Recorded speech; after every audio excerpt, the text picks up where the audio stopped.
राम राम जी दोस्तों, कैसे हैं आप लोग। उम्मीद है मस्त होंगे, भले चंगे होंगे। दोस्तों आज मैं आप लोगों को बहुत ही खूबसूरत एक गवना स्पेशल कजरी गीत सुनाने जा रही हूँ। अगर आपको गीत अच्छी लगी तो प्लीज़ लाइक शेयर कमेंट जरूर करिएगा।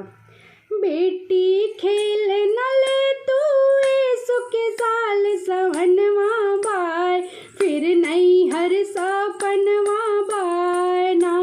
बेटी खेल न ले तू सुखे साल सवनवा बाय, फिर नहीं हर सपनवा बाय ना।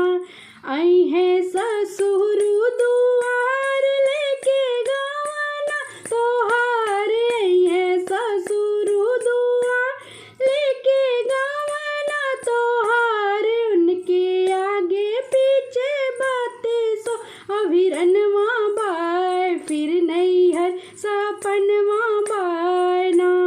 उनके आगे पीछे बातें सो अभिरनवा बाय, फिर नहीं हर सपनवा बाय ना। बेटी खेल न ले तू सुखे साल सवनवा बाय, फिर नहीं हर सपनवा बाय ना।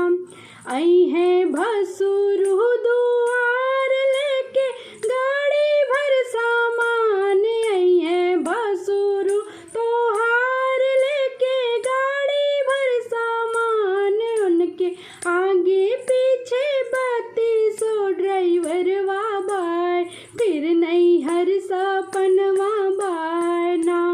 उनके आगे पीछे बातें सो ड्राइवर वा बाय, फिर नहीं हर सपनवा बाय ना। बेटी खेल न ले तू सुखे साल सवनवा बाय, फिर नहीं हर सपनवा बाय ना। आई है देवरू दुआर लेके संगी साथी यार, आई है देवरू दुआर लेके साथी संगी यार। उनके आगे पीछे बातें सो बरतिया बाय, फिर नहीं हर सपनवा बाय ना। उनके आगे पीछे बातें सो बरतिया बाय, फिर नहीं हर सपनवा बाय ना। बेटी खेल न ले तू सुखे साल सवनवा बाय, फिर नहीं हर सपनवा बाय ना। आई है सजना तोहार लेके डोलिया कार, आई है सजना तोहार लेके डोलिया कार।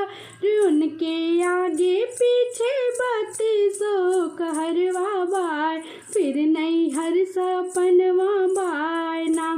उनके आगे पीछे बातें सो कहरवा बाय, फिर नहीं हर सपनवा बाय ना।